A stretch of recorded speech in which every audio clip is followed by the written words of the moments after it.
Okay, let's talk about color theory.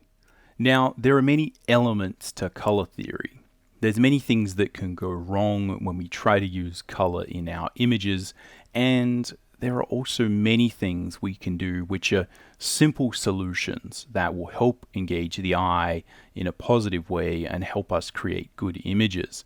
The number one thing that I think will be the most important for you when it comes to color theory, the thing that will tend to get you out of trouble the most, the thing that will allow you to analyze your images and potentially save them if they're not going well, the thing that I think we always have to have on the top of our mind when we consider color is the concept of warm versus cool colors. In this video, I want to talk about why I think that is and how you can use it to make your images better. Let's get started.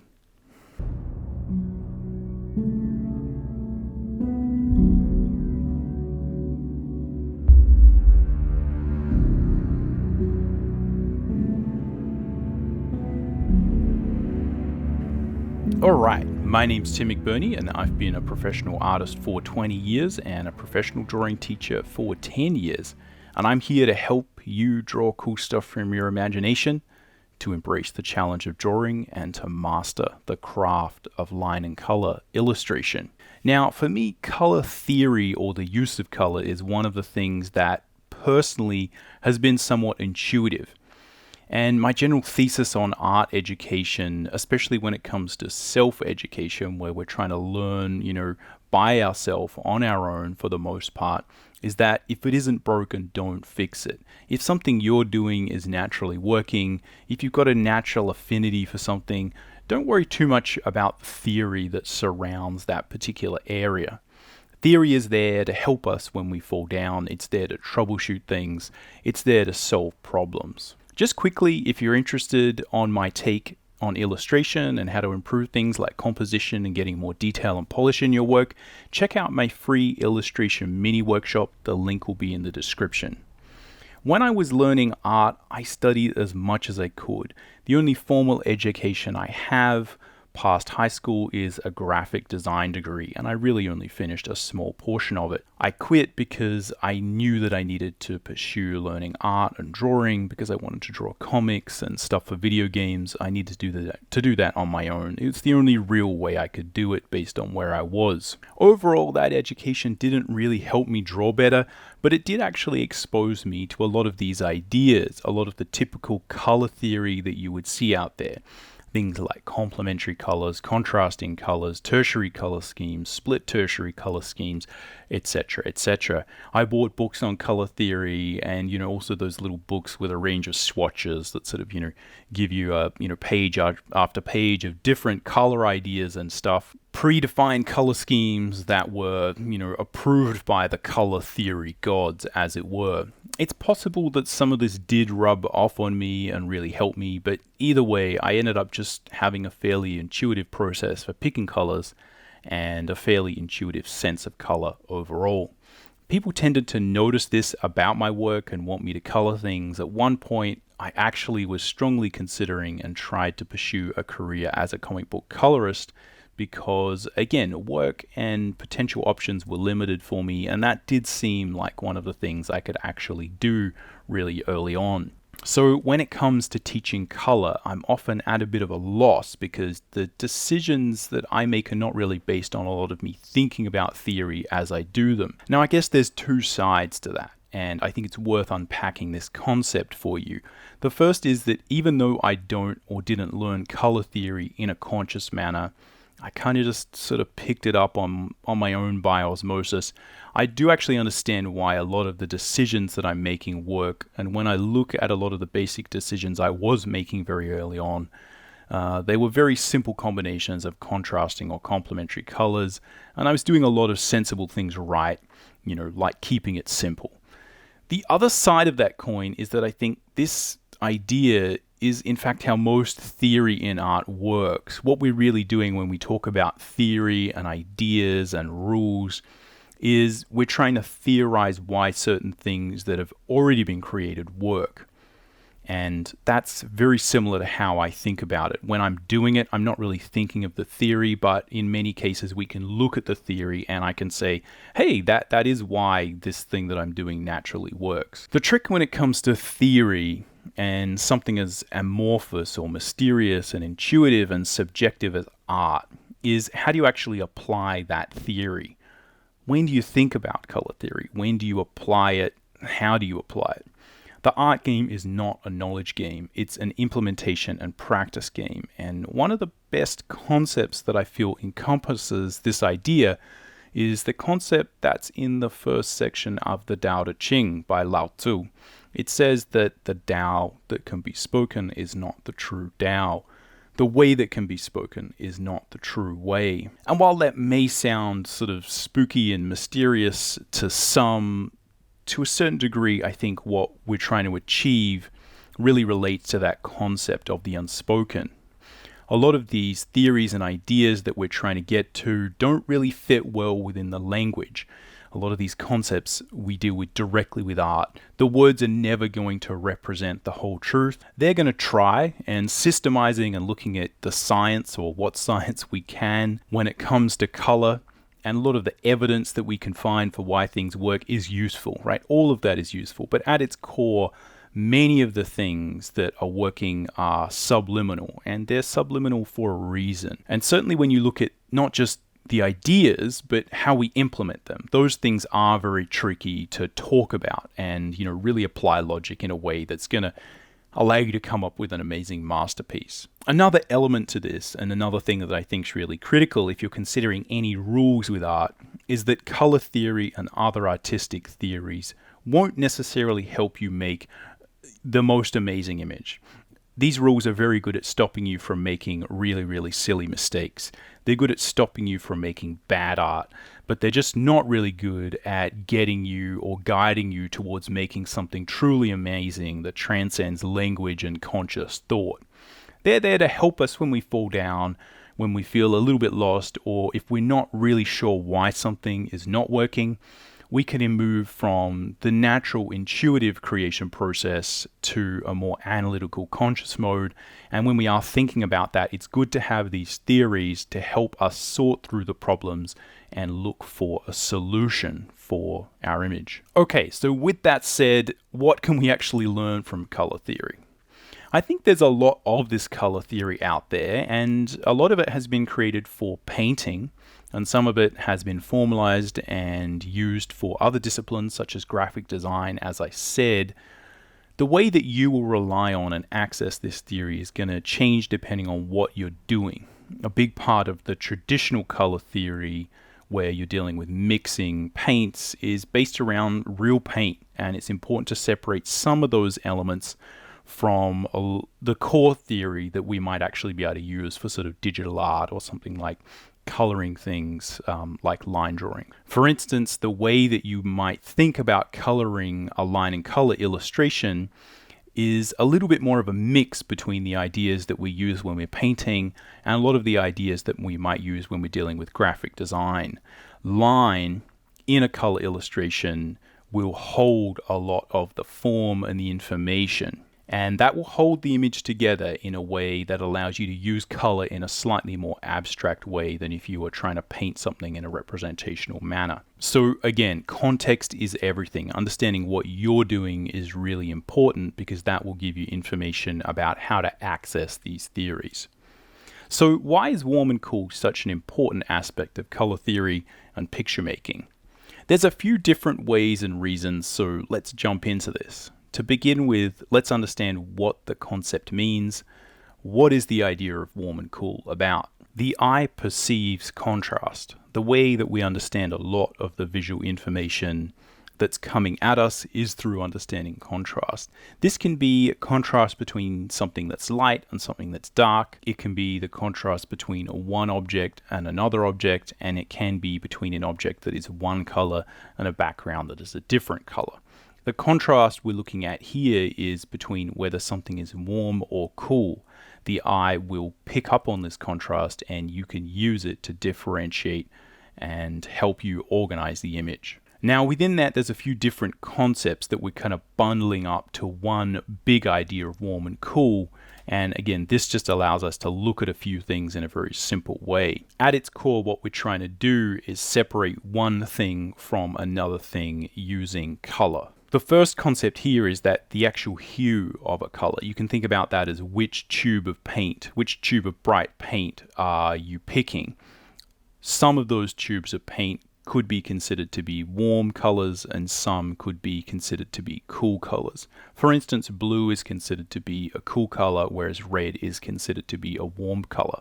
Now, within that, you can have a warm or cool version of any hue. So for instance, you could have a warm red and a cool red, or you could have a warm blue and a cool blue. You can pretty much have a warm or cool version of any sort of tube of paint. It really is just a matter of adjusting the saturation level of it and potentially moving it up and down the color spectrum. So mixing it with other colors. Remember here that the idea is warm versus cool. So we're dealing with something that is a contrast. And that means that to a certain degree, although red and blue are easy ones to differentiate as warm and cool, to a certain degree, colors are warm and cool relative to other colors around them.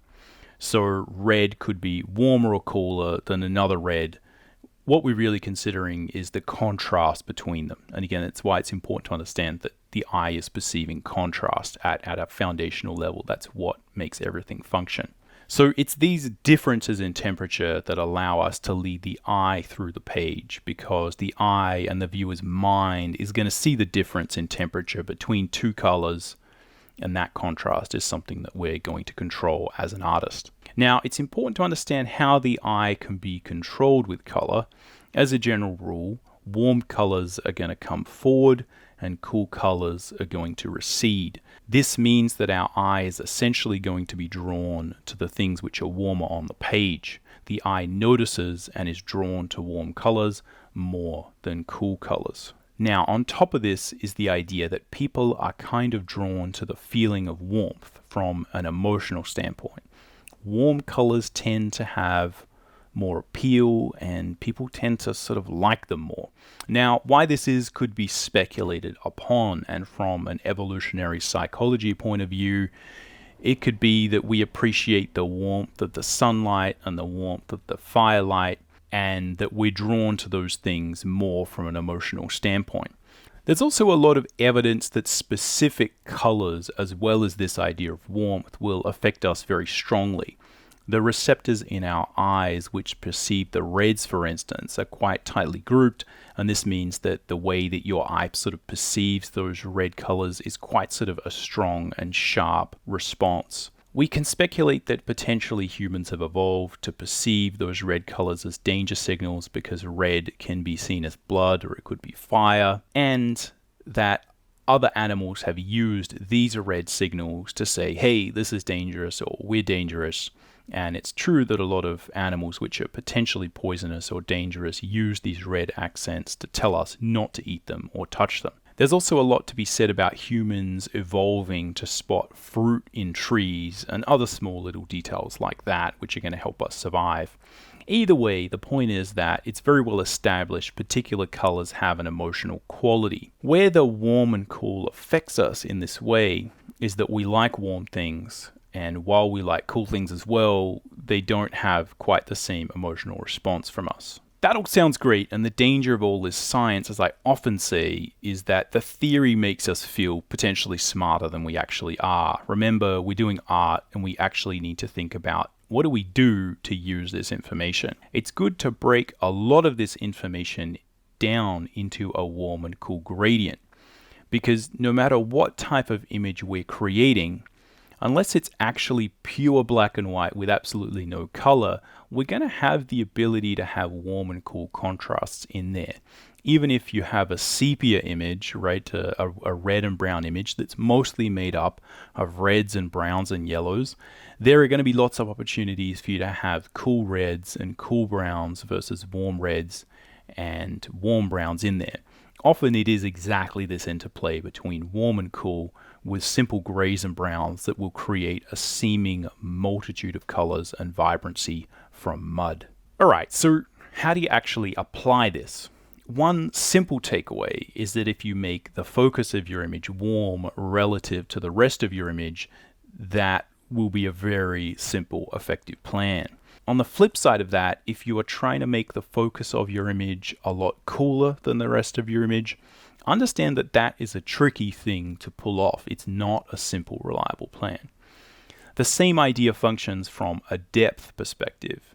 Things in the distance tend to be a little bit cooler in the real world, and our eye is going to follow that logic. A simple, effective plan is to make sure that your foreground objects or your midground objects that are in the focus of your image are warmer than the objects that are behind them, or the things you just don't want to be in focus. A warm background that we don't want to be the focus is a tricky proposition, for instance. Often I've made this mistake by just kind of saying, hey, I'm going to have the background be a really sort of nice warm color, but that really wasn't meant to be the focus of the image, and it creates this thing where I'm always struggling and fighting against the eye being drawn away from the focal area towards that warm background. If you want a simple plan, then make both the focus and the things that are coming forward in your image warm, and the other elements such as backgrounds cool or cooler. Again, these things feel like simple rules, and they are. The problem occurs when potentially you might have to create something where you need the focus to be cool. You might have a main character that you want to be a particular color, maybe a blue, either because that's what's in your imagination, that's what's in the brief that you're given as a professional illustrator.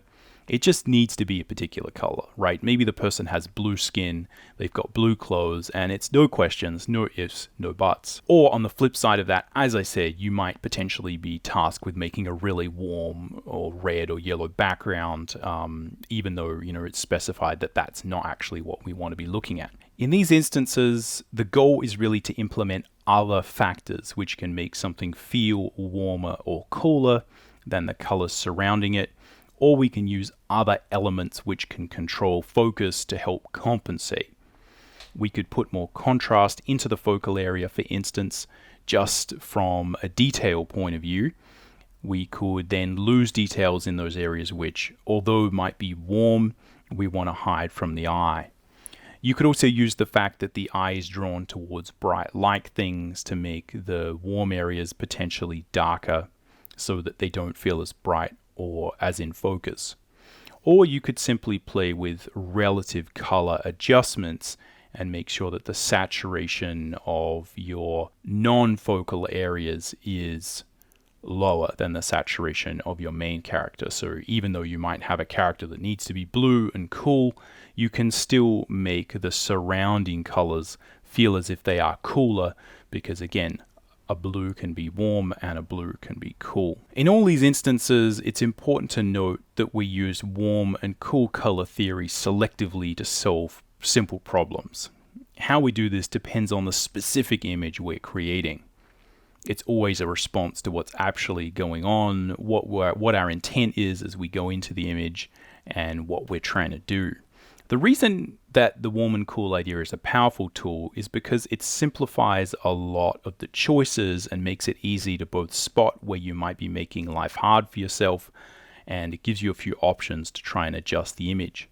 If you create an image that goes against these rules and it works, then carry on. Congratulations. That's fine. As I said, if things intuitively work and you're able to succeed, then that's fine. If it works, it works. The real power of theory and rules like these is that they give the beginner a simple plan that's likely to work, and also a toolbox of things to try if you get yourself into trouble.